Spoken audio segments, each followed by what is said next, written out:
నమస్తే, నేను మీ JK. Welcome to Hasa TV. Chilakaluripet ప్రజల చిరకాల కోరికైనటువంటి చిలకలూరిపేట బైపాస్ రహదారి ఎట్టకేలకు పూర్తయింది.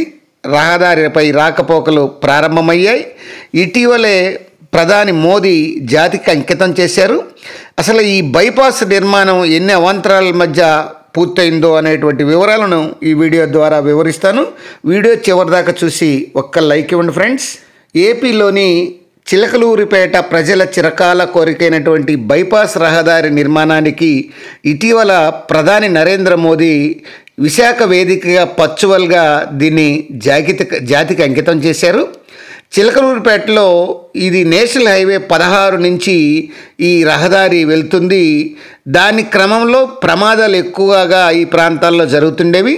వీటన్నిటిని దృష్టిలో పెట్టుకొని 6 వరుసల విస్తరణ సందర్భంగా బైపాస్ నిర్మాణ అంశం తెర మీదకి వచ్చింది. ఇదే సమయంలో బైపాసు వ్యతిరేకిస్తూ ఒక వర్గం తయారైంది. ఈ బైపాస్ను సమర్థిస్తూ మరొక వర్గం తయారైంది. ఈ పోరాటాలు కూడా జరిగాయి. ఎట్టకేలకు 2019లో అప్పటి ఎన్డీఏ ప్రభుత్వం చిలకలూరిపేట బైపాస్కు 518.24 కోట్ల రూపాయలు అయితే మంజూరు చేసింది. పనులు ప్రారంభించే లోపే ఈ కరోనా వచ్చింది.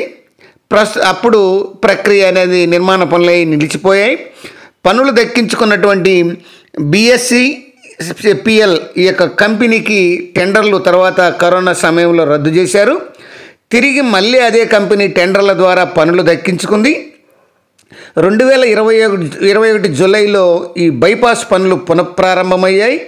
6 వరుసల రహదారితో పాటు ఈ యొక్క సర్వీస్ రోడ్లు, వంతెనలు, అండర్ పాస్లు, ఈ 2 వైపుల ప్రహరీ నిర్మాణం, 1 మెగావాట్ సోలార్ విద్యుత్తు, అట్లనే మొక్కల పెంపకం, బైపాస్ మొత్తం సీసీ కెమెరాల ఏర్పాటు, ఇలా అన్నీ అధునాతన వసతులతోటి ఎట్టకేలకు బైపాస్ నిర్మాణం 2024 అంటే గత ఏడాది డిసెంబర్లో పూర్తి చేశారు. అప్పటి నుంచి ఈ బొప్పూడి పట్టణం, గణపవరం, తిమ్మాపురం వరకు ప్రమాదాలు పూర్తిగా నిలిచిపోయాయి. బైపాస్ నిర్మాణానికి సహకరించినటువంటి ఈ యొక్క కేంద్ర ప్రభుత్వానికి స్థానిక ఎమ్మెల్యే కూడా కృతజ్ఞతలు అయితే తెలియజేయడం జరిగింది. తాజాగా దీని మీద అడుగడుగున సీసీ కెమెరాలు ఏర్పాటు చేయడం, అత్యధిక ఆధునికంగా ఈ చిలకలూరిపేట బైపాస్ నిర్మాణం పూర్తి కావడంతో టౌన్లో చిలకలూరిపేటలో రద్దీ తగ్గడం, అట్లనే ఎంతో సౌకర్యవంతంగా ఈ యొక్క ప్రయాణాలు జరుగుతుండడంతో ప్రయాణికులు కానీ అటు చిలకలూరిపేట వాసులు కానీ ఆనందాన్ని వ్యక్తం చేస్తున్నారు. అది ఫ్రెండ్స్, చిలకలూరిపేట బైపాస్ను ప్రధాని నరేంద్ర మోదీ జాతికి అంకితం చేసినటువంటి సందర్భం మరియు దాని నిర్మాణ విషయాల గురించి మరొక అంశంతో మళ్ళీ మీ ముందుంటాను ఫ్రెండ్స్. జై హింద్.